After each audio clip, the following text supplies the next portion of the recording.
How would you like to vacation in a country with no police department, no fire department, and no hospital? If you take a cruise, this is what your environment will be for the duration of your vacation. Now, cruises are a popular way to travel, but instead of just thinking of our fun-filled vacation, we need to examine the safety standards that cruise companies are offering us. Cruise ships need to put the safety of their crew and passengers above their image concerns. To illustrate this, we will consider how cruise ships fly the flag of convenience, how cruise lines handle criminal investigations, and the medical help available on cruise ships. To begin, we need to talk about the flag of convenience.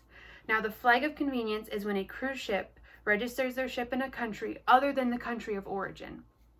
Tourism Concern reports that companies make it very difficult to establish a court case against a cruise company because of the fine print on the cruise ship tickets. A U.S. citizen getting on a cruise ship is effectively entering another country. Take, for example, the Royal Caribbean Corporation. They are an American company, but they're registered in Liberia. And this is because in Liberia, companies do not have to pay federal income tax. These third world countries benefit because they receive revenue from cruise ships, but in return, they are very relaxed about enforcing the country's rules and regulations that the ship is supposedly sailing under. This means low wages for the crew because they don't fall under American work standards, and it functions as a tax loophole for these big corporations. Now that we know that cruise ships fly under the flag of another country, let's talk about how this affects criminal investigations. Cruise companies conduct investigations, but it is a form of damage control. A cruise ship is a floating hotel. The point is to have a good time. So the people who are working and vacationing on the cruise ship are from all over the world, and you never really know who you're around.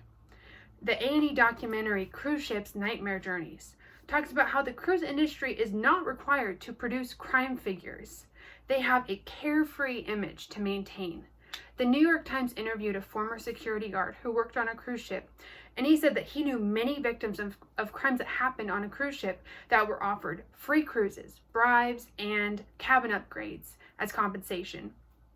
Prosecuting crew members that are involved in theft or sexual assaults that happen on the cruise is very unlikely because the cruise line wants to maintain their clean, unmarred image. Now, Dateline did a report on Rebecca Coriam. Now, Rebecca was working on a Disney cruise and she went missing. Now, her parents arrived on the ship and they were expecting the FBI to get involved because, it was a Disney ship.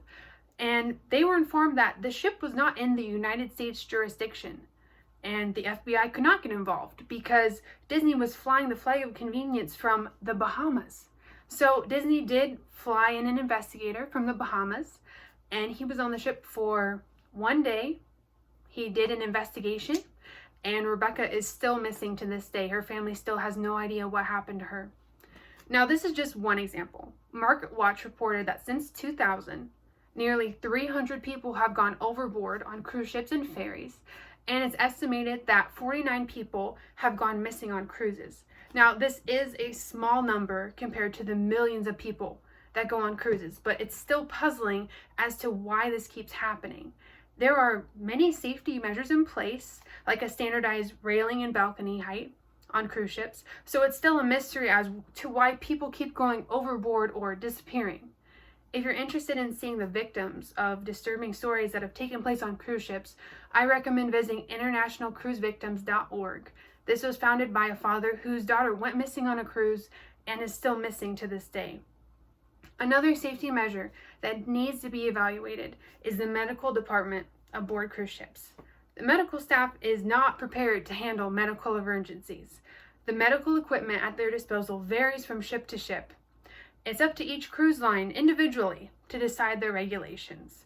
There are no federal regulations about doctors who serve on board cruise ships. The A&E documentary also says that under maritime law, cruise ships are not required to even have a doctor on board.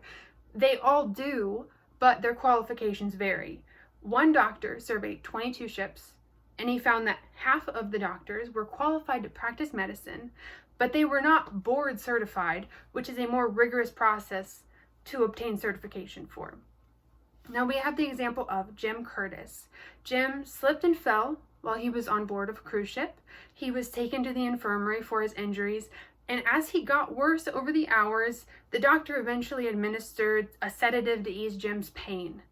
Hours later, Jim died.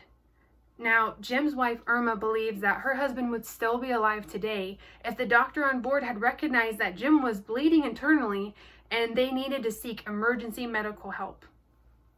In conclusion, there needs to be major changes within this industry. Cruise ships need to put the safety of their crew and passengers above their image concerns. To illustrate that, we looked at how cruise ships fly the flag of convenience, how cruise lines handle criminal investigations, and the medical help that's available aboard cruise ships. After seeing how cruise companies work to uphold their clean, carefree image, how do you feel about floating on a lawless city for your next vacation? Cruise companies profit off of our money, and although there are some regulations, we need to refuse to support this industry until the cruise lines implement serious safety regulations such as board-certified doctors, assisting instead of hindering criminal investigations, and to have cruise ships registered in their country of origin. All of these measures would protect their passengers, which should be their top priority. Thank you.